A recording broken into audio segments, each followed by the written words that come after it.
the people are the bosses and they are going to elect their boss. So everybody who is here, who was campaigning for a party or whatever, now your job is done. If you are an election observer, you have a right to become election observer. If you have an agent, a registered agent, you do your work as an agent. Everybody else who is around loitering and trying to interfere with the elections will be treated as a suspect, like all other suspects. They are accusing the government of intimidation position. Our job as government is to ensure that goons do not intimidate the voters.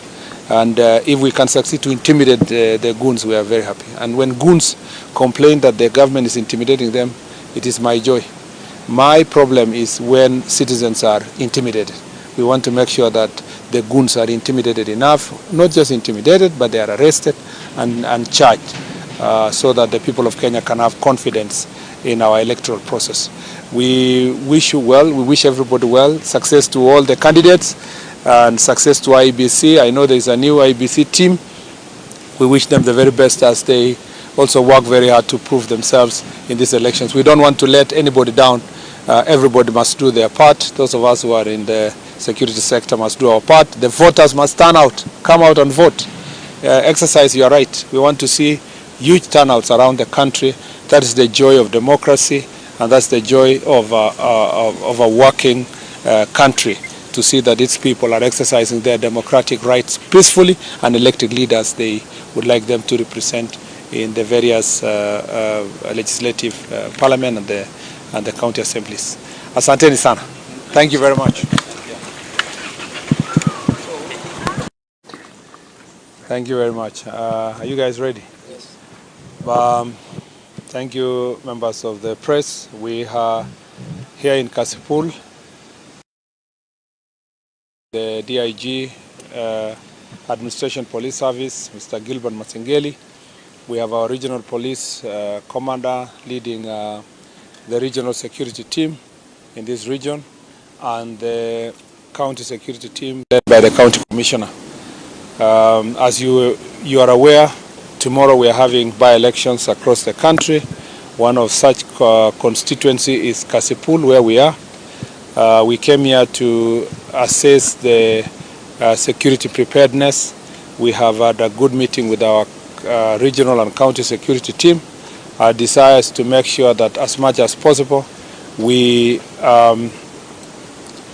protect the citizens of this country as per the requirements of the Constitution, so that they can exercise their constitutional rights to vote in a peaceful environment, to vote for the leaders they would like to vote with, to make the expression in the ballot without any fear or intimidation.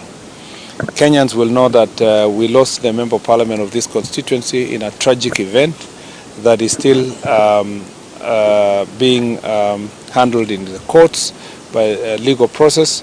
We also know that in the run-up to these elections, which is going to happen tomorrow, we have witnessed cases of violence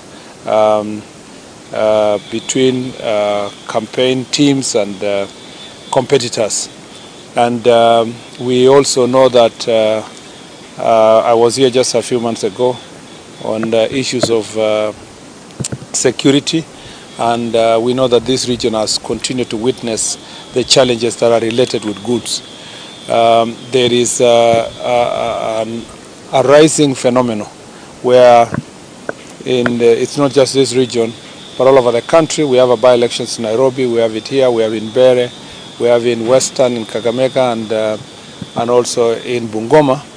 And there is a rising behavior where aspirants are utilizing the services of goons to intimidate their opponents. I must say this, that we want to restore the confidence of the people of Kenya in the electoral process by making sure that these by-elections are peaceful and that they are being managed by the National Police Service, not by goons. I see many as aspirants and their supporters across the country saying that, and I saw even a leader of one of the political parties saying we'll be out there to protect our vote. There is no responsibility given to any civilian to protect any vote. all civilians, all voters, all Kenyans have a right to vote. Provision of security is the preserve of the National Police Service.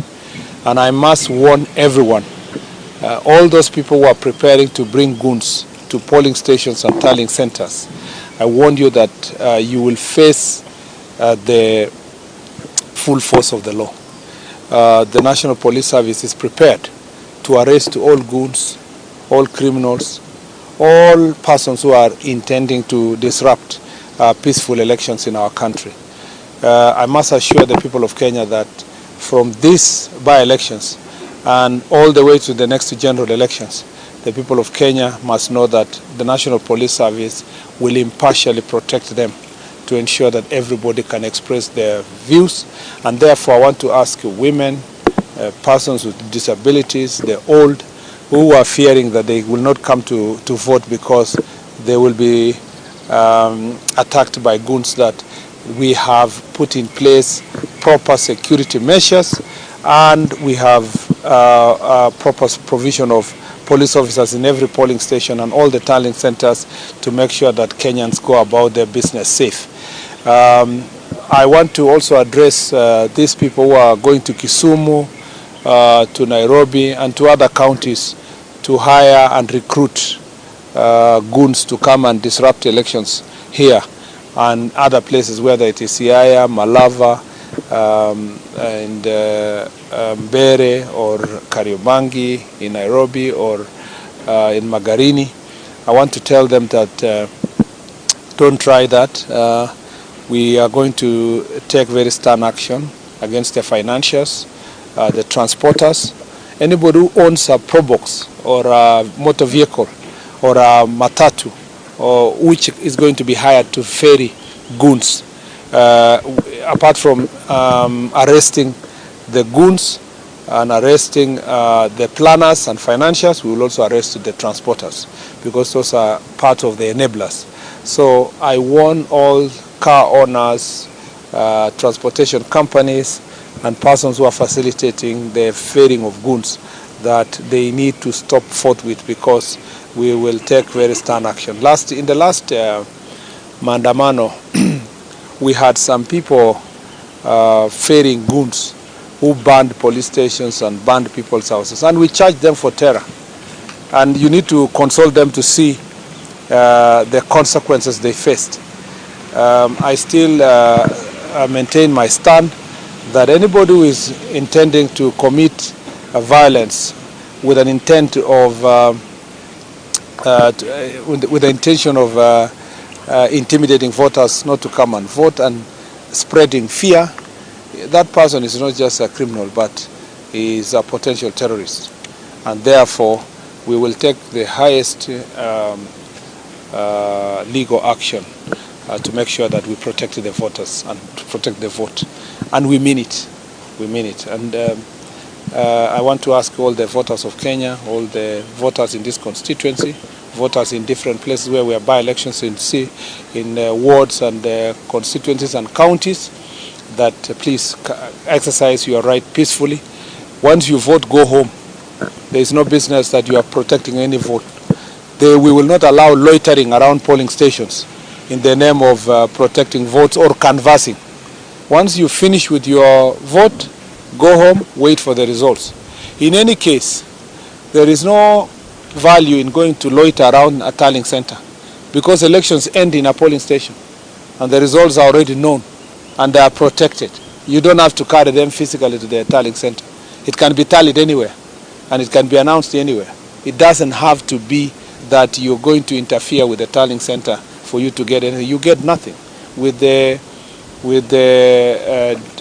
technology applied in elections now, you know that the polling station is the final station. So you can't tell us that you're waiting at a tallying center to protect our vote. There's nothing to protect. The vote ends at the polling station and it is counted and announced in the polling station. I want to request everybody to keep peace and to go home, wait for your